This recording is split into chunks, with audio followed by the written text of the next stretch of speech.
Hello and welcome to Cookery at Mason Storm. This morning when I woke up I had a craving for chocolate cake, so I thought I'd make one. And in this video I'm going to show you how. This is just your typical standard chocolate cake. So let's get started. Our ingredients to make the cake consist of 1/2 cup of cocoa powder, 1/4 cup of butter, 1/2 cup of cream, 1/2 cup of milk, 1 teaspoon of vanilla, 2 teaspoons of baking powder, 1 teaspoon of salt, 1 cup of sugar, 2 cups of flour, and an egg.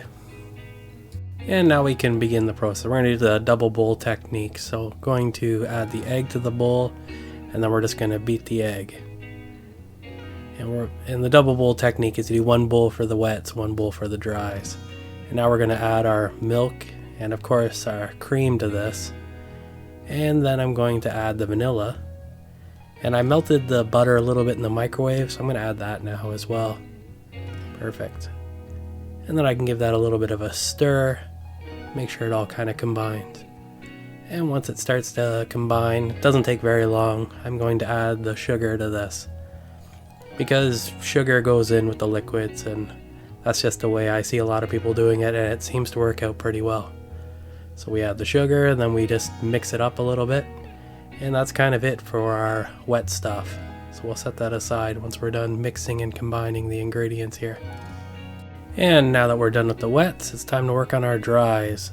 So I'm going to begin with another bowl, put the sifter on top, and I'm going to start sifting some of the flour. I have my nice big sifter out here so I can just sift everything, which is just fabulous. So we get the flour in there, and then I'm going to add the baking powder and the cocoa powder to this.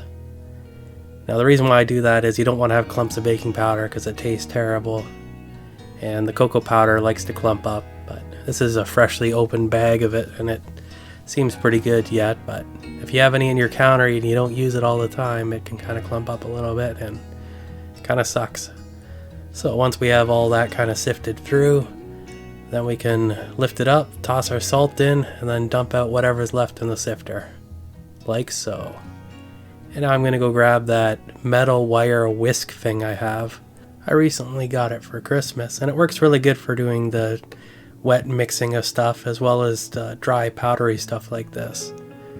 And I'll see if I can put links in the description for Amazon links for it, but I really am happy with it. I think it works pretty good.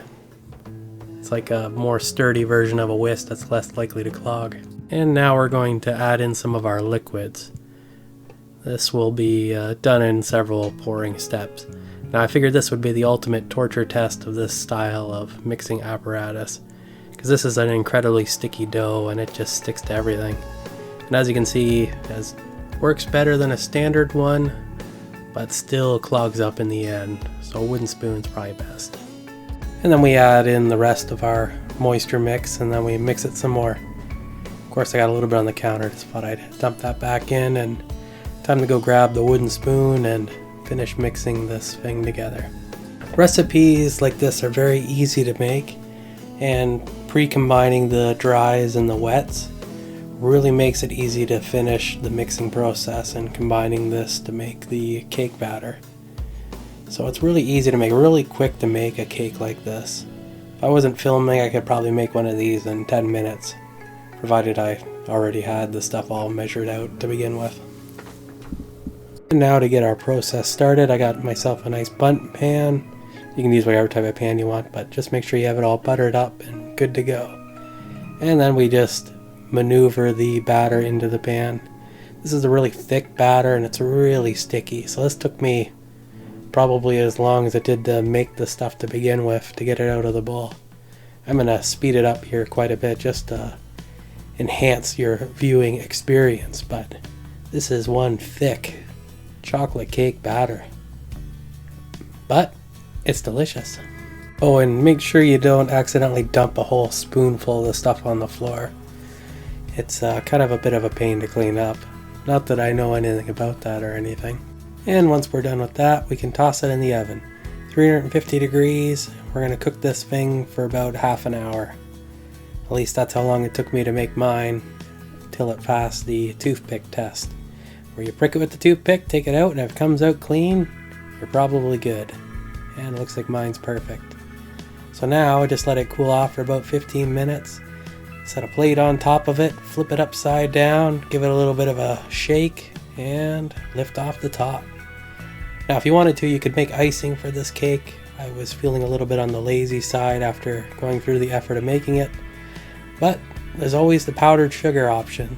So I just take that, put it through the sifter, and sift some of that on top, and then we have a nice, beautiful white sugar on chocolate cake mixture. And it's really quite delicious and looks kind of cool too. It's almost like snow. Beautiful snow. I thought it tasted really good. It's probably not the best chocolate cake in the world, but it is a pretty good one. And all the ingredients in it are normal everyday things. Nothing like on a box of cake where it's got all this exotic craziness to it. And it doesn't have any weird ingredients that are hard to come by. So in that way, it's quite a good cake.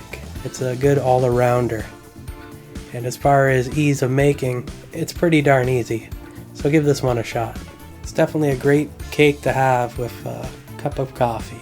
So let me know in the comments below how you make your chocolate cakes and if they're as easy and simple as mine is. And if you like my content and would like to see more of it, please like and subscribe. And until next time, stay awesome.